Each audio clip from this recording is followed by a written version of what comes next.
Là, je vous dis, je pense que s'il y a un bémol à mettre sur mon bilan, je crois que c'est celui-là. Si il m'était demandé de le faire, je ne suis vraiment pas satisfait du bilan, jusqu'ici en tout cas, récolté dans la justice. Les Congolais doivent apprendre à nous faire confiance. Nous avons jusqu'ici mené à bien ces opérations. Vous avez entendu que les prophètes des malheurs souhaitaient même que Goma tombe. Goma n'est pas tombé et Goma ne tombera pas. Ça, je peux vous assurer. Alors, une question. Est-ce qu'on ne devrait pas rompre finalement, mais complètement, nos relations diplomatiques avec le Rwanda? Vous savez, j'ai toujours eu une approche différente de certains de mes compatriotes que je trouve beaucoup plus, passez-moi l'expression, peut-être extrémiste. Enfin, madame, je peux vous le dire, devant Dieu, je ne suis intervenu dans aucun cas de ce pays pour demander l'arrestation ou la libération de quelqu'un. Jamais. Parce que je veux que la justice soit indépendante. Nous sommes en train de finir le programme avec le FMI. Nous allons très bientôt envisager la 5e revue. Madame, ça n'a jamais été fait depuis que le Congo est Congo indépendant.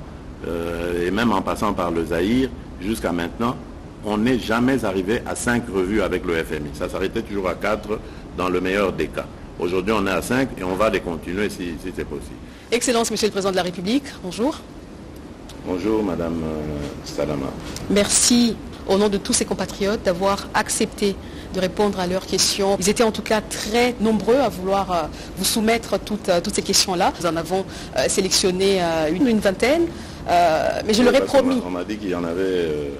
près de 5000, absolument. Il y avait près de 5000, uniquement via le formulaire que nous avions mis en place, via une sorte de plateforme. Mais d'autres ont carrément réagi via les réseaux sociaux, Twitter, Facebook, Messenger. Donc c'est allé vraiment...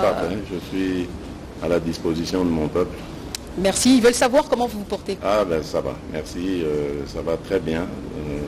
Rien à signaler du côté santé. Le moral un peu affecté évidemment par la situation de l'Est. On ne peut pas être totalement en pleine possession de sa joie, de ses sentiments de bonheur, tant qu'on a cette épine dans le pied. Mais ça va, dans l'ensemble ça va, parce que le moral est bon, le moral de nos troupes à l'Est est bon aussi. Il y a une montée en puissance de nos forces armées et il y a sûrement de bonnes nouvelles à venir au vu des démarches diplomatiques que nous avons menées et de la situation sur le terrain. Nous commençons par le social. Et la première question en tout cas, ils veulent savoir comment est-ce que vous jugez, Monsieur le Président, l'impact de votre action sur la situation sociale des Congolais durant ce quinquennat. Vous avez un impact... Il faut toujours le prendre en 3 dimensions. Il y a la dimension immédiate, il y a la dimension à moyen terme et à long terme. Nous sommes dans des réformes, notamment au niveau de l'agriculture, qui vont nous amener une indépendance alimentaire, une sécurité alimentaire dans les années qui viennent. Évidemment, ce sont des réformes, il faut du temps pour les mettre en place. Mais cela augure de très très bonnes nouvelles. Nous allons enfin mettre fin à toutes ces importations qui nous coûtent des milliards et pouvoir produire nous-mêmes sur place. Et en sus, nous allons faire de la transformation locale et donc de la création d'emplois et de richesses. Donc ça c'est pour le long terme.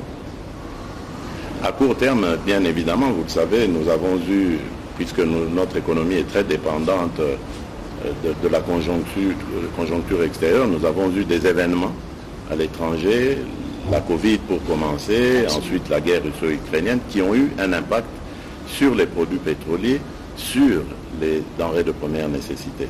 Évidemment, nous qui sommes aussi dépendants de tout cela, nous en ressentons les coûts. Nous sommes en train de tout mettre en œuvre pour essayer, tant soit peu, d'alléger ces peines.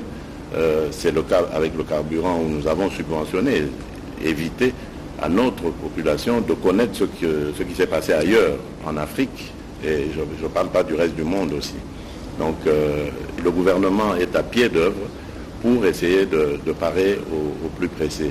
Je comprends parfaitement les difficultés qui sont celles de nos populations, mais nous essayons de soulager tant soit peu. Prenez le cas par exemple de la gratuité de l'enseignement. Elle a pu faire un peu de bien aux ménages qui ont pu consacrer ces fonds à d'autres activités, à les investir dans autre chose. Donc ce sont ce genre de mesures comme ça, l'augmentation de la solde des militaires, des salaires des enseignants, des médecins, leur régularisation d'ailleurs, parce qu'il y avait beaucoup de non payés, beaucoup de non reconnus. Nous avons tout régularisé et accordé quelque chose. Bien sûr, je comprends que ce ne soit pas encore suffisant, mais les efforts sont fournis. Nous avons même pensé à nos retraités. Aujourd'hui, le fonctionnaire qui va à la retraite n'a plus à s'inquiéter pour son devenir. Il y a une rente qui est prévue pour cela. Donc, c'est pour vous dire que nous sommes à pied d'œuvre pour essayer de juguler les difficultés que connaissent nos populations. Et je reste optimiste parce que nous travaillons. Vous parlez des difficultés, il y a l'accès aussi aux soins de santé. Alors il pose une question sur la couverture santé universelle. C'était parmi vos projets phares de campagne, hein, et vous l'aviez, vous avez même mis en place, je pense, une première structure. Voilà, alors ils veulent savoir, est-ce que ça traîne parce que vous voulez lancer le tout en même temps partout dans le pays, ou vous pouvez commencer par phase pour que ça aille plus vite? Ce ne sera pas possible de lancer le tout en un temps. Nous n'avons pas les ressources suffisantes. Mais nous avons déjà mobilisé certaines ressources pour commencer avec la catégorie mère-enfant et qui permettra d'avoir des accouchements gratuits et même des consultations prénatales et postnatales. Mais ça a commencé dans certains hôpitaux. Petit à petit, nous allons l'étendre sur tout l'ensemble de la République. Le but étant évidemment de rendre gratuit l'accès aux santé pour tous les Congolais. Alors la loi sur la vente en détail par les opérateurs étrangers souffre toujours de son application, ce qui étouffe le commerce, ou on va dire les petits commerces nationaux. Alors qu'est-ce que vous comptez faire pour y remédier? C'est un problème qui dure. Je comprends parfaitement, mais vous savez, il y a plusieurs paramètres qui concourent à ça. C'est un problème qui touche au climat des affaires, mais pas seulement. Il touche également à l'administration.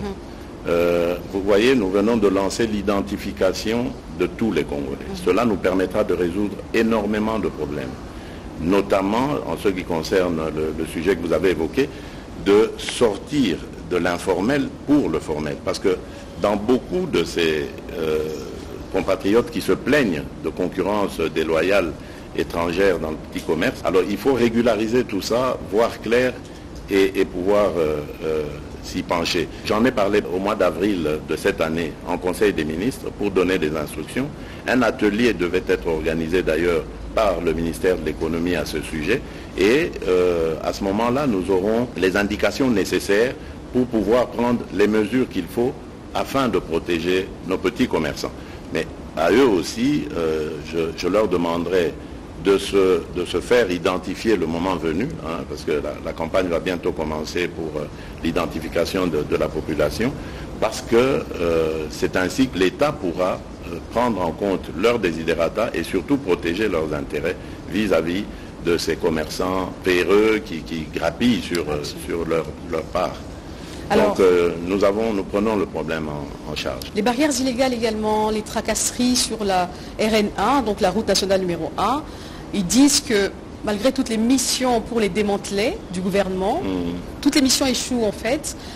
Aujourd'hui, ça coûte cher aux commerçants. Est-ce qu'il y a une solution qui est pensée pour cette problématique-là? Mais non seulement ça coûte cher aux commerçants, mais ça se répercute aussi sur le prix des denrées. Et c'est vraiment une situation très inconfortable dans laquelle nous mettent ces agents de police vrais et faux. Parce qu'il y a aussi des faux agents de police.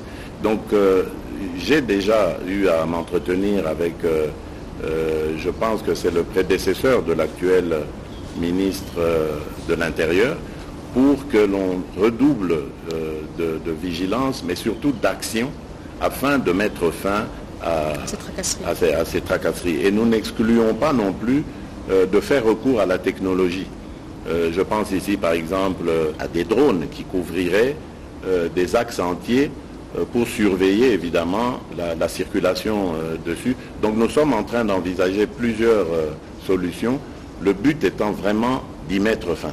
Parce que c'est vraiment une situation qui nous met tous en difficulté et ça ne peut pas continuer comme ça. Mais nous mettrons tout le monde dans le jeu, y compris les notabilités locales, hein, je pense ici au chef traditionnel, pour que tout le monde puisse signaler en temps réel ce genre d'obstruction et que l'intervention de la hiérarchie puisse aussi se faire assez rapidement afin de mettre, de pénaliser évidemment ces contrevenants à la discipline de la police. Une autre question, Monsieur le Président. Le service national est susceptible de créer des emplois de masse. Est-ce qu'il est envisagé d'accélérer la couverture des projets agricoles sur l'ensemble du territoire? Bien sûr. Et en même temps, au-delà de l'agriculture, il pose la question sur la politique de la pêche et de l'élevage. Bien sûr. Tout va aller. Mais vous voyez, nous allons d'étape en étape parce que ce service national, je peux vous le dire, je l'ai trouvé dans une situation plus que chaotique. Absolument. Et ici, je profite de l'occasion pour vraiment tirer mon chapeau au général Jean-Pierre Kassongo Kabouik, qui est le patron de cette institution et qui la dirige de main de maître. C'est un homme très courageux qui très vite a cherché à me voir pour me parler des problèmes auxquels il faisait face au sein de son institution. Et nous avons travaillé de pair à les juguler. Et aujourd'hui, je suis heureux de voir que nous avons énormément de travailleurs repris d'ailleurs. Certains étaient parmi les Koulouna que l'on déplore aujourd'hui, repris de ces milieux-là, complètement métamorphosés et qui aujourd'hui servent l'État. On s'est lancé dans cette aventure vers la fin de l'année 2020 et voilà où nous en sommes aujourd'hui. Et je peux vous dire que dans tous les camps militaires, le prix du sac de farine est resté le même, c'est-à-dire hors concurrence, vous ne trouverez jamais ce prix sur le marché. Grâce justement à cette production, je lui avais demandé évidemment de privilégier cette catégorie, parce que pour moi les militaires, ce sont nos héros vivants, nous devons les accompagner dans tout ce qu'ils font. Et donc j'avais demandé qu'on privilégie cela. Et voilà que au niveau de la production agricole, ça se passe très bien parce que à côté du maïs, il y a le riz aussi. Et il va maintenant commencer la pisciculture. Voilà. Et à côté de ça, il y a la formation professionnelle. Beaucoup ne le savent pas, mais il y a dans ce service des bâtisseurs qui ont déjà prouvé de quoi ils étaient capables. Ils ont construit quelques écoles au village, dans mon village d'origine à Moukompa, dans le village d'origine du défunt président Laurent Désiré Kabila à Manono. Donc ils ont fait comme ça leurs preuves et ça va continuer. Nous allons ouvrir d'autres antennes à travers la République, en plus de Kanyama-KCC, donc pour que le service national soit vraiment une institution qui réponde aux aspirations des Congolaises et des Congolais. Et moi, je me fais même une petite idée. Vous savez, dans d'autres pays, il y a eu, surtout dans les pays occidentaux, après la Seconde Guerre mondiale, le service militaire. J'y pense secrètement, à une sorte de service national, mais qui serait aussi... Obligatoire. Oui, obligatoire à tout jeune qui terminerait ses secondaires avant d'aller à l'université ou de faire autre chose. De servir la nation pendant une année, soit dans une formation militaire pour apprendre à défendre notre territoire, notre patrie, ou dans le service national qui est un service qui s'ouvre vraiment à toute la population congolaise, au peuple congolais, donc qui est vraiment à son service. Et ainsi on pourra apprendre à être patriote et surtout à aimer son prochain, à servir son prochain. C'est vraiment une vocation qui en vaut vraiment la peine. Alors la dernière question de cette thématique économie et sociale concerne la justice. Il parle de l'impunité, l'immoralité dans l'action publique, surtout des mandataires. Alors comment est-ce que vous comptez renforcer la justice sur les dénonciations de corruption qui restent souvent sans suite? Oui, là je vous dis, je pense que s'il y a un bémol à mettre sur mon bilan, je crois que c'est celui-là. Si il m'était demandé de le faire, je ne suis vraiment pas satisfait du bilan, jusqu'ici en tout cas, récolté dans la justice. J'ai beaucoup compté sur le pouvoir parce que je me dis, comme dans la Bible, c'est la justice qui élève une nation. Malheureusement, dans notre cas, la justice détruit notre nation. J'ai tout mis en œuvre pour essayer de faire comprendre, surtout aux chefs des corps, mon intention, ma vision. Et en fait, ma vision, c'est de dire, voilà, c'est vous qui connaissez votre métier, exercez-le consciencieusement, tel que vous l'avez appris de vos précepteurs. Mais malheureusement, je n'ai pas l'impression que nous sommes toujours sur le même diapason.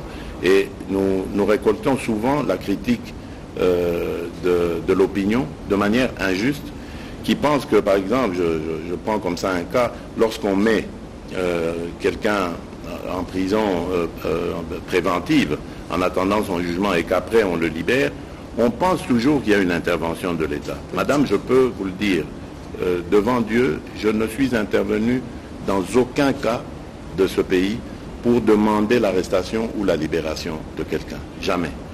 Parce que je veux que la justice soit indépendante. Moi, je crois que nos institutions doivent toutes être libres d'exercer leur pouvoir sans qu'il y ait de contraintes venant de la hiérarchie ou de qui que ce soit. Et donc je pense ici que cette justice a besoin de réforme. Je viens de vous donner le cas d'arrestation préventive. Sous d'autres cieux, on parle parfois de mise en examen. Pourquoi est-ce qu'on ne le voit pas ici?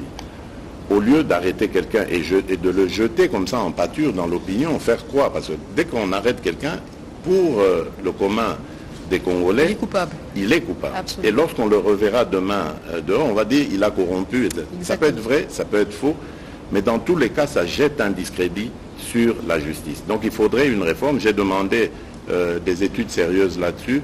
Je crois qu'elles sont même prêtes. Dans les jours qui viennent, je vais vraiment faire une sortie avec le Conseil supérieur de la magistrature pour les rencontrer et voir comment nous pouvons mettre en œuvre ces réformes. Évidemment, parmi eux, il y a de braves gens, il y a de braves femmes, il y a de braves hommes, je n'en disconviens pas, mais j'ai l'impression que tout le monde semble être dépassé par la force du mal qui est cette corruption, qui jette un discrédit finalement sur nous tous, parce qu'on pense, l'opinion pense que nous y avons tous à voir là-dedans. Et pourtant, je compte sur la justice, parce qu'il n'y a pas mieux qu'elle pour juguler les antivaleurs qui ont mis à mal notre économie, l'image du pays, etc. Et même pour les investisseurs, pour qu'ils viennent en toute assurance dans ce pays, ils doivent pouvoir compter sur une justice qui est impartiale, qui est objective.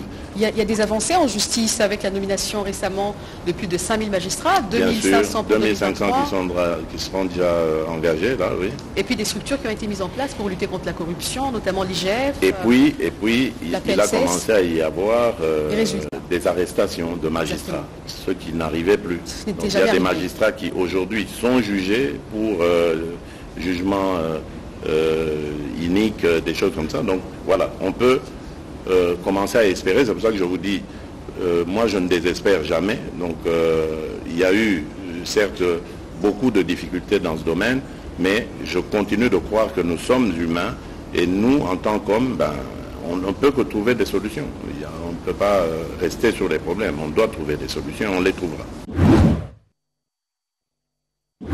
Alors la deuxième thématique qui a beaucoup intéressé nos populations, c'est la défense et la sécurité, comme nous ne pouvions pas prendre toutes les questions. Alors la première, elle dit ceci: en mai 2023 au Botswana, Monsieur le Président, vous avez critiqué ouvertement la force de l'East African Community, l'EAC, à l'exception du contingent burundais. Qu'est-ce qui a motivé le renouvellement du mandat de cette force un mois après le sommet de Bujumbura? Le fait qu'on se soit dit les choses clairement. critiquer n'est pas rejeter, attention. Donc on peut tous se critiquer. On peut me critiquer mon action.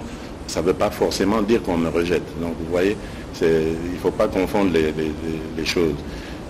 J'ai critiqué le comportement de cette force uniquement parce que sur le terrain, le contingent ne se comportait pas comme convenu.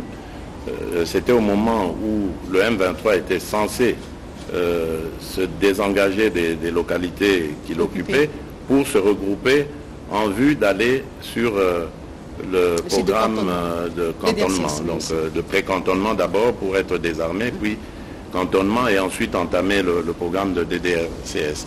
Et donc, j'avais l'impression que c'était lent, c'était pas, qu'il y avait comme des complicités dans les cités où ils cohabitaient, contingent EAC et M23.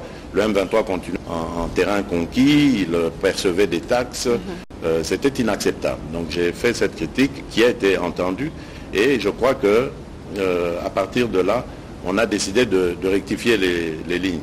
D'un autre côté, il y avait aussi des obligations de notre part, c'est-à-dire qu'il fallait mettre à disposition de l'East African Community un site sur lequel j'ai parlé du pré-cantonnement.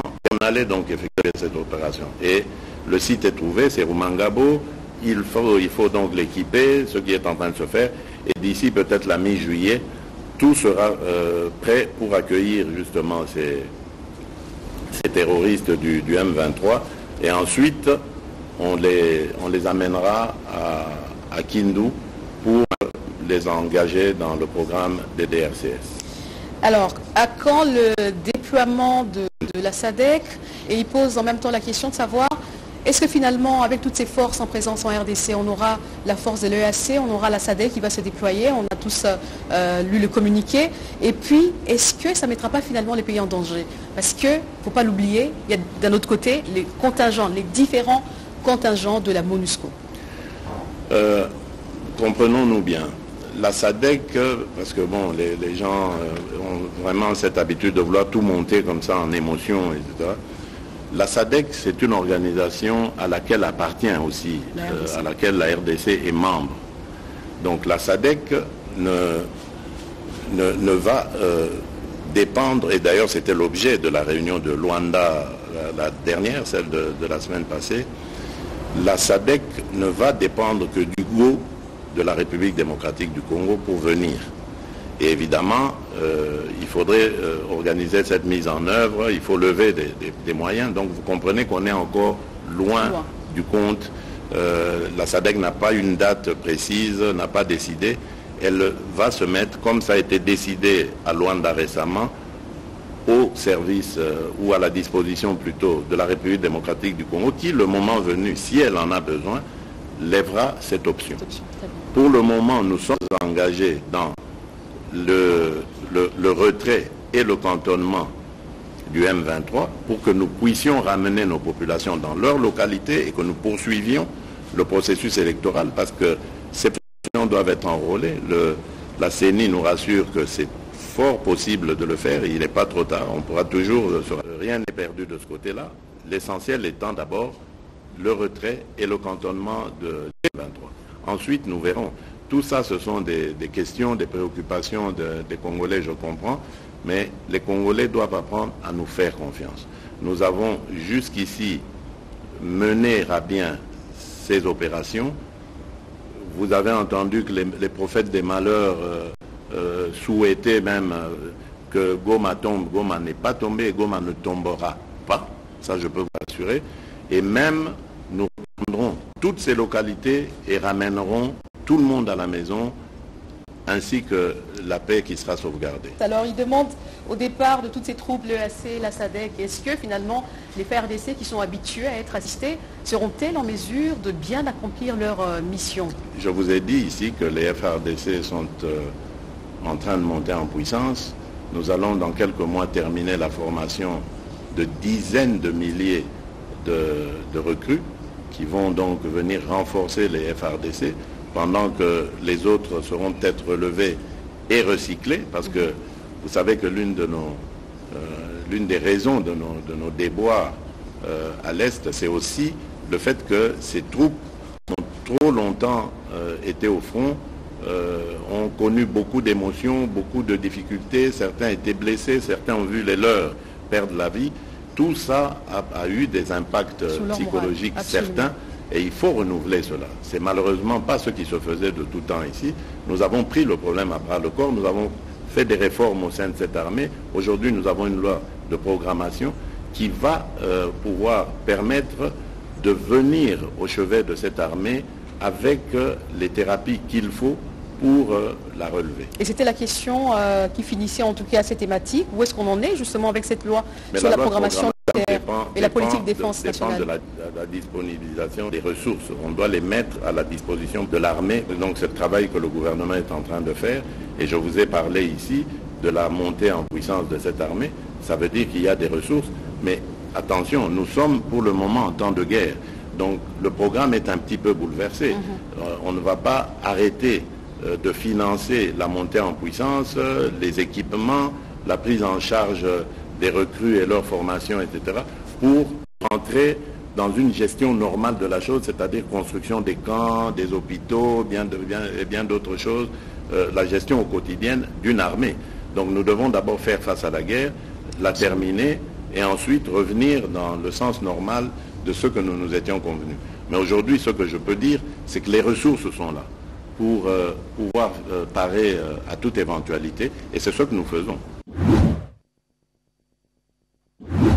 Alors nous passons aux questions sur les infrastructures.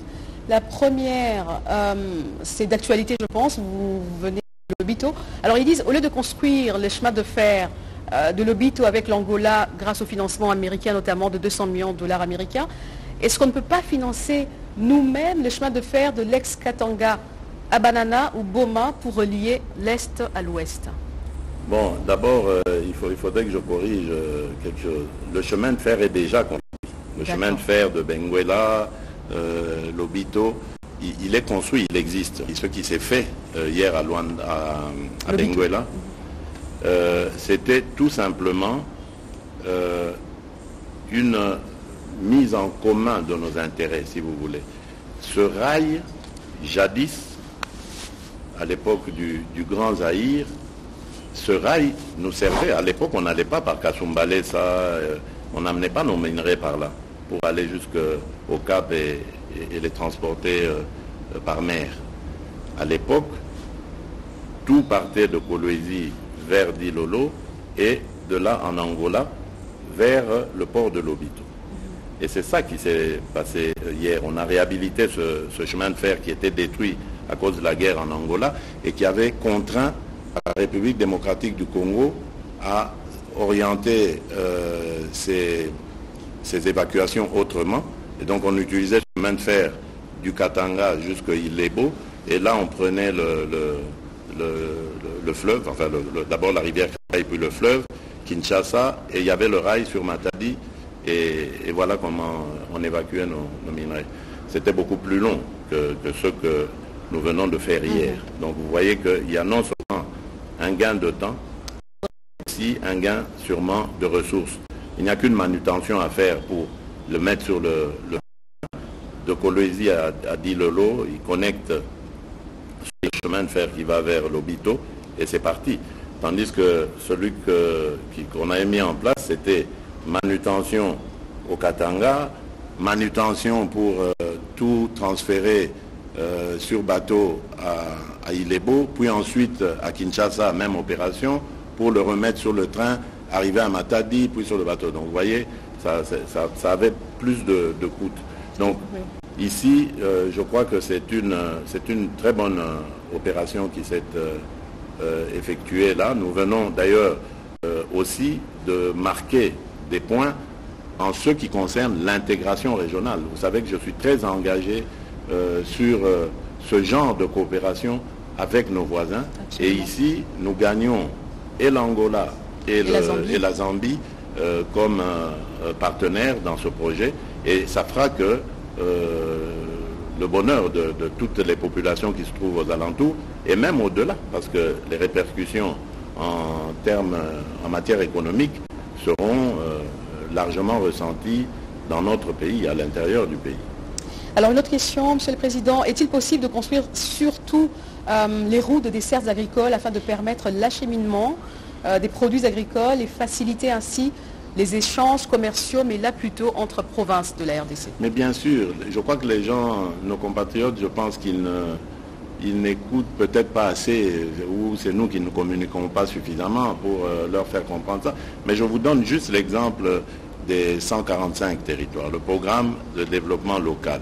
Mais c'est ça le but justement, c'est de créer cette intégration nationale qui fera que il y aura une facilité de circulation des biens et des personnes à l'intérieur de notre pays et d'une entité à une autre, sans devoir passer forcément par des chefs-lieux de province, etc. Donc le but dans le programme 145 territoires, il y a un volet important, infrastructure. Donc dans les infrastructures, justement, il y a ces routes de desserte agricole, le but étant de relier chaque territoire à un autre. Et ainsi, on va réussir comme ça une sorte d'intégration nationale qui fera que les territoires pourront échanger entre eux. Et pour cela, il y a déjà des convois d'engins qui sont en train d'arriver, mais il y en aura encore plus. Il y en a quelques milliers qui arrivent pour les infrastructures routières et autres, mais également pour développer l'agriculture. Alors, je ne sais pas si vous avez une idée, il demande combien de kilomètres de routes ont été asphaltés ou construits depuis? Il y a eu beaucoup de routes qui ont été faites, beaucoup qui ont été réhabilitées, beaucoup qui sont en projet. Je pense à Kalambambouji, je pense à cette route qui va relier le Kasaï oriental au sud Kivu, je pense à la grande route qui va partir de Beni jusqu'à Kisangani. Donc, vous voyez un peu tout ce que nous pourrions avoir à Kinshasa comme retombées agricoles de ces zones très riches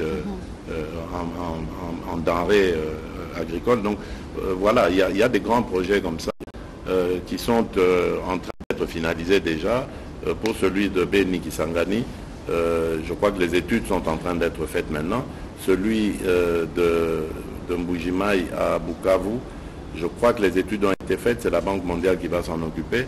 Celui de Kalambambouji qui part de la frontière avec l'Angola et qui rentre jusqu'à Kananga, jusqu'à relier la nationale 1 qui vient de l'ex-Grand Bandundu, qui passe par Tikapa et qui va vers Mbujimai et autres. Voilà. Donc il y a de grands axes comme ça qui sont en train d'être faits, mais on n'a pas le temps de s'arrêter, comment j'allais dire, de se réjouir de nos petites victoires. Nous devons travailler. Le gouffre est tellement profond, le gouffre dans lequel le pays s'était enfoncé.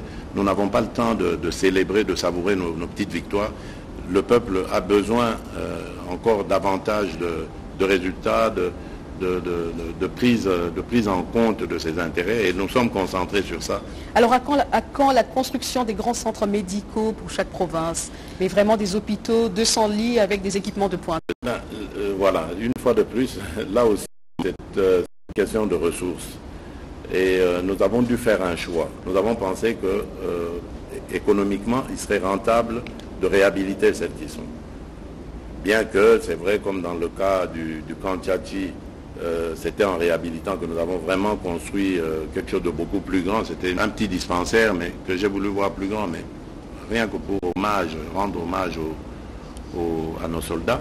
Mais ailleurs, c'est de la réhabilitation. Mamayemo, par exemple, vous allez voir, il va être construit un grand complexe.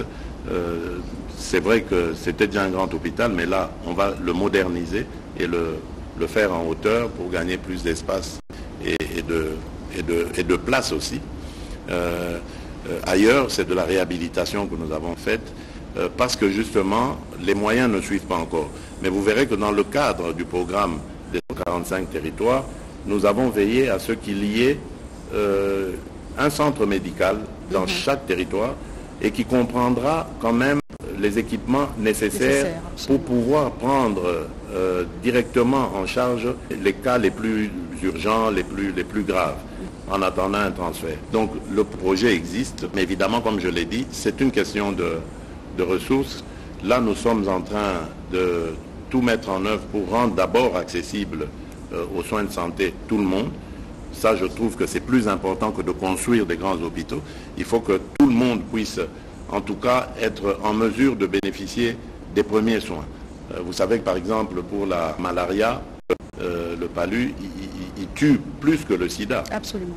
Si nous ne protégeons pas nos populations et que nous préférons mettre cet argent dans la construction des grands hôpitaux, je crois que ce serait se tromper de priorité. La priorité ici, c'est d'abord pour moi de protéger les populations, de les mettre en situation de santé adéquate et ensuite voir comment ça va s'améliorer au fur et à mesure.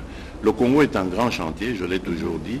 Ce n'est pas aujourd'hui ou demain que ce chantier se réalisera complètement, mais il faut y mettre sa pierre au fil des années. On finira par tout reconstruire.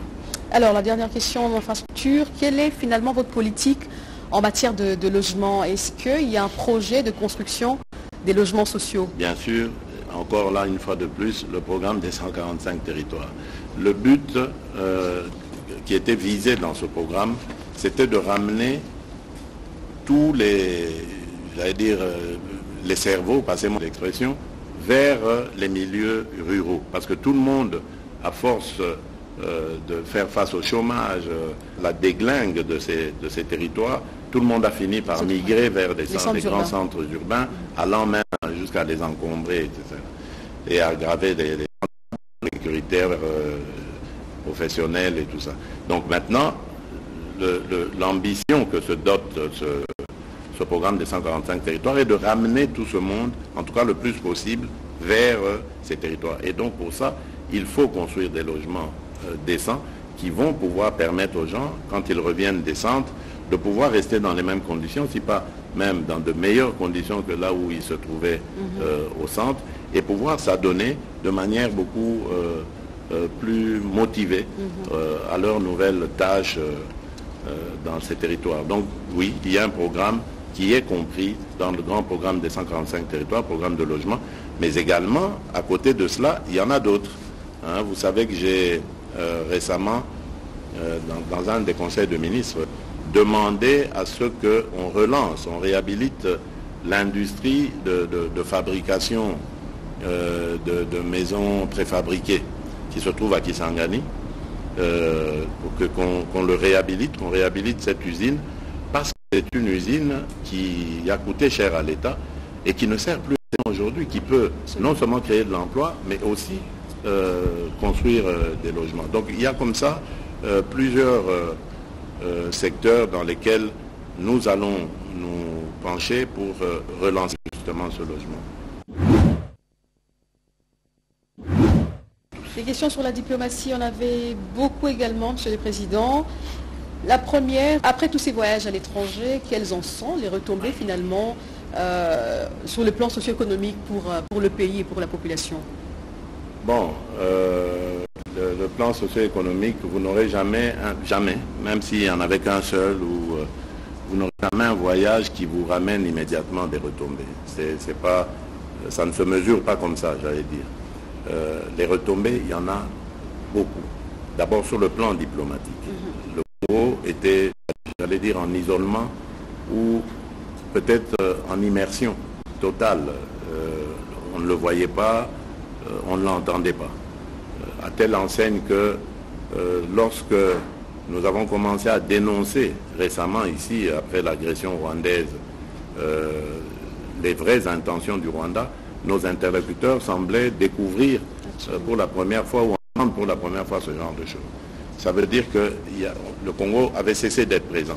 Nous le voyons aussi lorsque aujourd'hui nous parlons d'environnement. Vous savez que le Congo se présente comme le pays solution aux problèmes de réchauffement climatique. Le Congo était resté aphone pendant toutes ces années.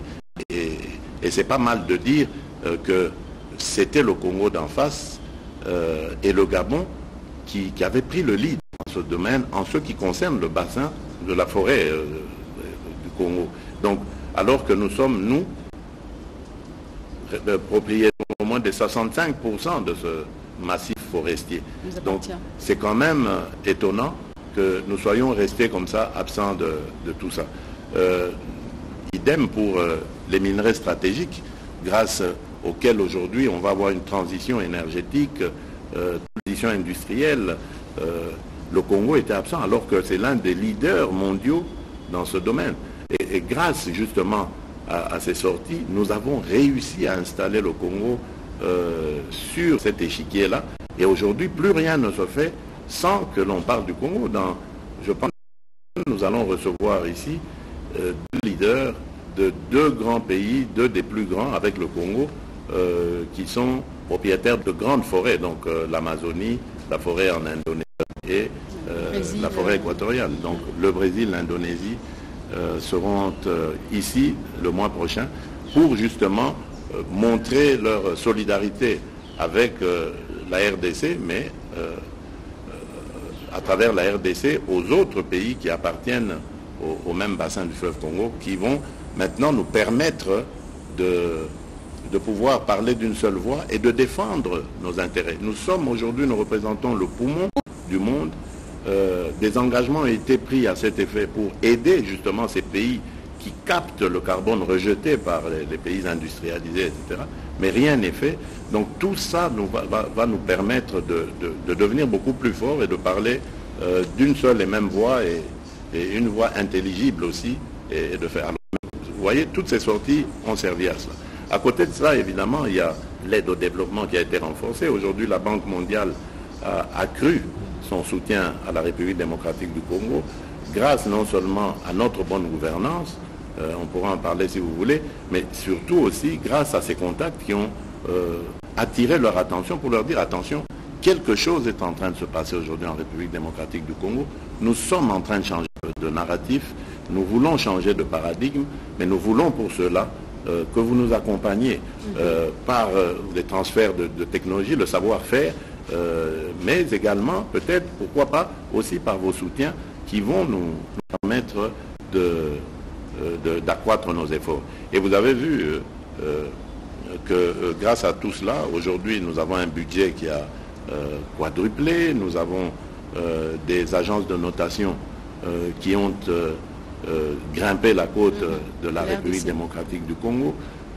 Nous sommes en train de finir le programme avec le FMI. Nous allons très bientôt envisager la 5e revue.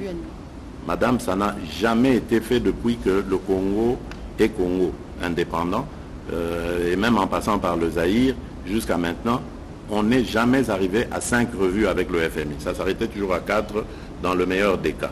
Aujourd'hui, on est à 5 et on va les continuer si c'est possible. Donc, c'est clair que les choses se passent autrement en République démocratique du Congo aujourd'hui, et c'est grâce justement à ces sorties. C'est vrai, j'entends souvent les gens dire oui, mais c'est pas la Banque mondiale, c'est pas le FMI qui n'ont jamais aidé un pays à se développer. C'est vrai, mais c'est pas ça d'ailleurs leur objectif, ça n'a jamais été leur ambition. Ils se mettent aux côtés des États pour les accompagner en fixant ensemble avec ceux-ci les règles du jeu. Et ensuite, lorsque toutes ces revues se terminent, un programme est conclu et cela permet à cet État-là de devenir encore plus crédible aux yeux des autres et donc de s'ouvrir des lignes de crédit qui vont lui permettre alors à ce moment-là de se développer, parce que l'ayant suivi pendant un certain nombre d'années, on s'est rendu compte qu'il est maintenant capable de se prendre en charge et de financer son développement. C'est pour ça que nous nous étions à fond lancés dans cette aventure qui aujourd'hui est en train de nous donner des fruits, que Dieu en soit loué. Alors, il y a tellement de choses à dire sur la diplomatie. Récemment, vous avez été en Chine, Monsieur le Président, c'est une première. Ils veulent savoir, les Congolais en tout cas, beaucoup ont posé des questions sur la Chine, sur votre voyage. Est-ce qu'il y a des bénéfices? Est-ce qu'il y en aura? Mais il y a déjà des bénéfices avec la Chine, déjà de tout temps. Enfin, la Chine, c'est un partenaire depuis 50 ans. Hein. Notre partenariat n'a pas commencé aujourd'hui. Quand vous voyez le Palais du Peuple, le Stade des Martyrs, voilà, ça sont des retombées de nos relations avec la Chine. Mais je vais vous dire simplement comment est-ce que l'idée de ce voyage est née et que la Chine a amicalement accepté de m'inviter.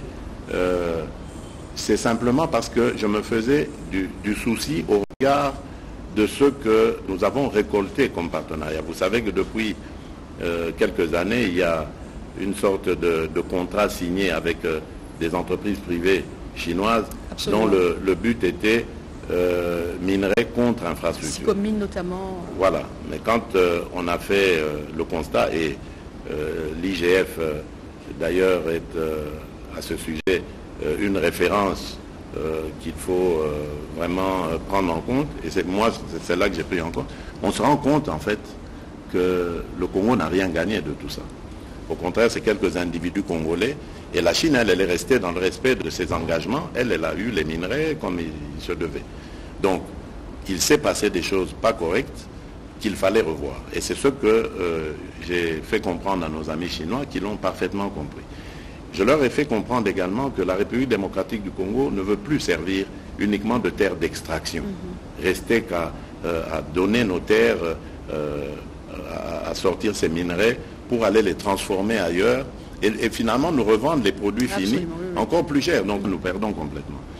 Donc je voulais qu'ils nous accompagnent dans ce que j'ai appelé l'industrialisation de notre pays. Je viens de vous parler ici des minerais stratégiques qui se trouvent chez nous. Donc ça veut dire que les yeux des investisseurs du monde, des industriels du monde sont tournés vers le Congo, en tout cas entre autres nations, vers le Congo. Donc nous devons en profiter.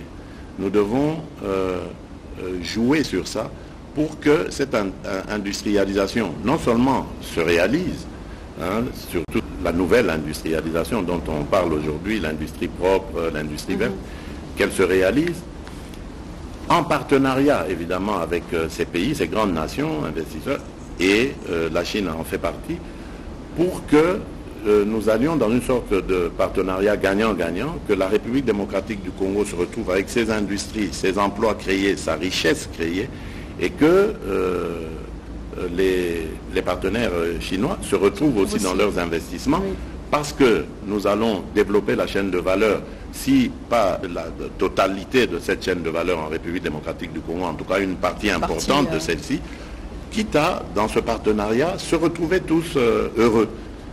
Voilà, alors le message est vraiment bien passé, les Chinois l'ont très très bien compris, nous avons eu d'excellentes discussions, et aujourd'hui ils attendent évidemment la prochaine rencontre de la commission mixte pour que nous mettions sur table un plan de programmation de cette industrialisation, et à ce moment-là ils pourront dire dans quel domaine ils pourront nous accompagner, dans quel autre ils ne pourront pas. Donc c'était ça le but. Et ce qui m'a le plus fait plaisir là-dedans, parce que vous savez, moi je tiens aux équilibres géopolitiques mondiaux, je ne voulais pas donner l'impression à notre partenaires traditionnels que sont les Occidentaux, Américains, Européens, que ça y est, nous vous ignorons, nous avons un nouvel ami, tant pis pour vous. Je veux que tout le monde soit intéressé parce qu'il s'agit ici de la stabilité de mon pays. Je veux que ce pays soit stable, définitivement stable, et que nous soyons vraiment tournés vers notre développement. Et voilà pourquoi, dans ce que nous nous sommes dit avec le partenaire chinois, il y a aussi la possibilité, s'ils le désirent, européens et américains, de les approcher, de les intégrer dans ces projets. Et c'est ça que j'ai beaucoup apprécié, cette souplesse de la part des Chinois, et qui me convient parfaitement. Alors, une question, est-ce qu'on ne devrait pas rompre finalement, mais complètement, nos relations diplomatiques avec le Rwanda? Vous savez, j'ai toujours eu une approche différente de certains de mes compatriotes que je trouve beaucoup plus, passez-moi l'expression, peut-être extrémiste, enfin, mais je comprends leurs sentiments. Il faut toujours faire la part des choses entre le régime Kagame et le peuple rwandais. Absolument. Le peuple rwandais est un peuple frère. Ce peuple restera toujours aux côtés, en tout cas au Rwanda, pays à côté de la RDC. Absolument. Donc, pourquoi rompre les relations avec ce peuple? Ça n'aura aucun sens. D'abord parce qu'il y a déjà des mariages qui se sont faits, il y a des échanges économiques qui se font, commerciaux, qui se font. C'est impossible. Donc, vous le faites, vous condamnez des centaines de milliers, voire peut-être des millions de gens à la famine à cause d'un individu et de son régime. Non, je ne crois pas que ce soit la solution celle de rompre les relations diplomatiques. Je pense simplement que nous devrions continuer à mettre la pression diplomatique sur le régime de Kagame. C'est en train d'ailleurs de fonctionner. Parce que, rappelez-vous, jusqu'au mois de mars passé, on entendait encore de coups de feu sur la ligne de front là-bas. Aujourd'hui, il n'y a plus de coups de feu. Pourtant, ils avaient cette habitude de tirer sur nos positions. Et aujourd'hui, ce n'est plus le cas. C'est la preuve que ça marche. Aujourd'hui, il y a des rapports d'experts qui démontrent clairement que les RDF sont au Congo, sont en train d'appuyer cette cohorte de terroristes du M23 et afin de déstabiliser notre pays. Donc, je crois simplement que la diplomatie plus notre propre dissuasion, en préparant nos troupes, parce que les Rwandais, cette armée n'a profité que des faiblesses qui sont les nôtres. Ce n'est pas qu'elle est brave, plus téméraire que la nôtre, rien du tout. C'est simplement parce que notre armée était minée à cause justement de ces accords bidons qui se faisaient, qui faisaient suite à des mixages, brassages, etc., pour permettre justement à l'ennemi d'infiltrer ses espions chez nous, accord que j'ai refusé et que je continuerai toujours de refuser. Donc voilà, la guerre pour moi, en tout cas du point de vue de la République démocratique du Congo, restera la dernière option. Nous comptons encore sur nos partenaires, sur la communauté internationale, pour qu'elle impose au Rwanda des sanctions si celui-ci ne continue plutôt de refuser de quitter le sol congolais. Et ce n'est que si sanctions il y a et qu'on se rend compte que le Rwanda s'entête, qu'on nous prendrions alors à ce moment-là ils disent nos pourquoi responsabilités. vous vous entêtez à continuer avec la diplomatie en tout temps, même au temps de la crise, au plus fort de la crise. Pourquoi ne pas carrément structurer notre armée et nous faire ainsi respecter? La diplomatie, on ne la rompt jamais, sauf quand vraiment on est en terrain, j'allais dire, en no man's land. Tant qu'il y aura des hommes, il y aura la diplomatie. Même aujourd'hui, entre Ukrainiens et Russes, la diplomatie, même de l'ombre soit-elle, existe. Donc on ne rompt jamais la diplomatie. Je ne veux pas m'isoler aujourd'hui à cause d'un délire hégémonique de Kagame. Donc moi, je continue de croire en la force de notre diplomatie, mais maintenant, en plus de la diplomatie, j'ai renforcé les capacités de mon armée, donc je n'ai pas à craindre ce bourreau. Donc le moment venu, s'il n'obtempère pas, nous prendrons nos responsabilités, comme je l'ai dit, mais ça reste la dernière option. La dernière question sur la diplomatie, malgré la crise russo-ukrainienne, pourquoi ne pas se tourner carrément vers Vladimir Poutine, vers la Russie comme un partenaire stratégique? Mais la Russie, c'est un partenaire, sauf que la Russie n'a pas vraiment l'habitude de beaucoup commercer en Afrique. Il n'y a pas que en République démocratique du Congo, remarquez partout, souvent c'est la coopération militaire. Mais pour ça, on a suffisamment d'alliés de ce côté-là. Si on avait des besoins, on se serait aussi adressé à eux. Mais souvenez-vous, en 2019, je crois, nous avons eu à nous rendre au sommet de Sochi, Russie-Afrique. J'y avais rencontré beaucoup d'hommes d'affaires qui semblaient être intéressés par la République démocratique du Congo dans plusieurs domaines. Mais je ne vais pas les forcer à aimer le Congo ou à venir au Congo. La porte du Congo est ouverte en tout cas pour tous ceux qui voudraient venir y faire des affaires qui seront prospères à la fois pour eux mais aussi pour nos populations. Donc je n'ai pas de préférence.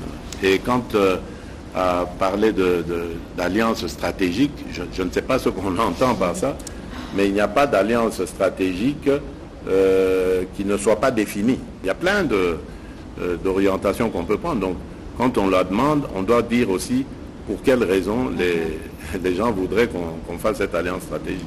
Et puis, il a ses problèmes aussi en ce moment, la Russie. Alors, pour terminer, Monsieur le Président, il y a quelques questions libres. Quelles sont les stratégies mises en place par le gouvernement afin de permettre le développement des régions enclavées? C'est ça, justement, le but, c'est de désenclaver le pays, réussir son intégration totale. Le plan, ce sont les infrastructures. Il n'y a pas d'autres secrets. Non seulement les infrastructures, mais également l'érection de centres d'activité commerciale. J'ai pu le voir dans certains pays Et je l'ai vu encore en Angola, parce que le président m'a invité à aller voir quelques municipalités qui sont spécialisées dans la pêcherie, etc. Et là, je me suis rendu compte qu'on peut donner de l'emploi aux gens en fonction des activités dédiées à ces contrées-là. Je prends un exemple. À l'Équateur, vous savez que le poisson est très prisé. Il y a beaucoup de localités qui se trouvent au bord du fleuve et dont les habitants s'adonnent à ce genre d'activité. Mais pourquoi ne pas leur mettre des pêcheries? Comme ça, ils restent dans leur milieu d'origine, mais ils développent cette activité. Exactement. Et si tout va bien pour eux, ils pourront aller beaucoup plus loin et devenir une PME qui grandit, qui exporte même, pourquoi Absolument. Pas, etc. Donc c'est ça le but, et c'est pour ça que nous avons lancé cet ambitieux programme de construction des zones industrielles qui, pour certaines, prendront même le statut de zone économique spéciale afin de booster l'activité. Et ces zones se trouveront, pour certaines d'entre eux, dans des milieux ruraux.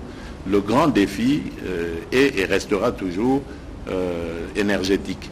La République démocratique du Congo a besoin de beaucoup d'énergie, eau, électricité, pour pouvoir réussir ces défis.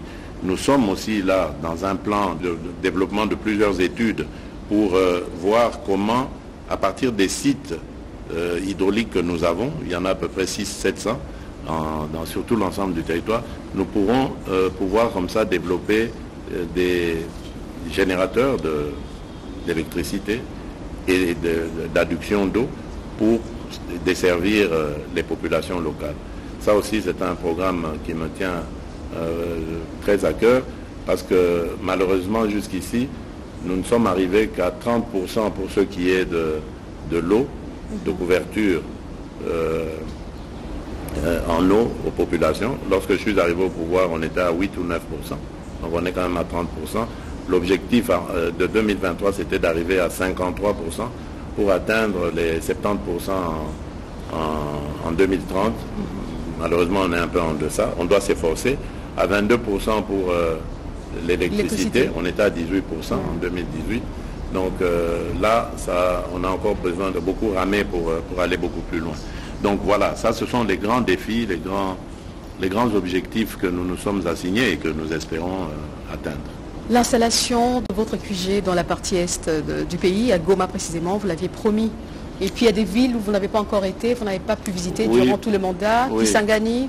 Vous savez, la technologie aujourd'hui nous permet d'être présents à plusieurs endroits en même temps, ou à des endroits sans être là forcément.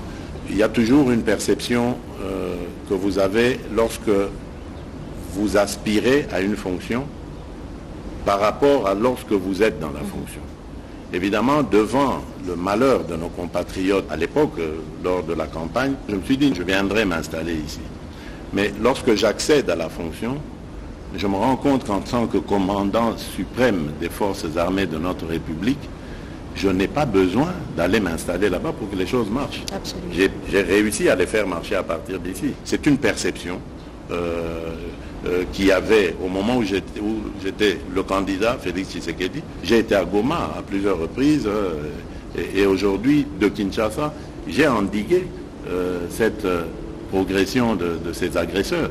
Et grâce à la diplomatie, nous allons renverser la tendance. Donc, il ne faut pas que ma personne soit forcément là pour ce faire. Et je peux vous dire qu'aujourd'hui, grâce à nos acquisitions, je peux, de mon QG, suivre en temps réel des combats sur le terrain. Voilà. Très bien. Alors, avec le son et l'image. À l'approche, Monsieur le Président, des échéances électorales, la tension monte dans les états-majors politiques. Il vous est reproché d'utiliser des méthodes dictatoriales, répressives contre l'opposition. Qu'en dites-vous? Oui, bon, d'abord, je tiens à vous le dire, je ne serai jamais dictateur. La preuve, c'est que si j'étais dictateur, ceux qui le disent ne seraient pas ici au Congo pour le dire. Hein? Je ne veux pas vous donner d'exemples de pays, mais regardez un peu autour de nous. Hein? Le pays auquel vous pensez, là, je devine. si un opposant à ce régime peut dire dans ce pays, ou un journaliste peut parler de dictature dans ce pays-là. Bon, voilà. Donc c'est déjà vous dire que s'ils peuvent le dire ici et rentrer chez eux, dormir tranquille, ça veut dire que ce n'est pas vrai. Bon, mais en même temps, il ne faut pas confondre démocratie et anarchie. Absolument. Voilà. Donc, moi, j'ai passé les 3/4 de ma vie à me battre contre la dictature, contre les injustices et pour les libertés. Mais jamais je n'ai pris la liberté. Congo Synthèse. La synthèse des infos de la RDC, l'Afrique et le reste du monde. Une seule adresse. www.congosynthèse.com.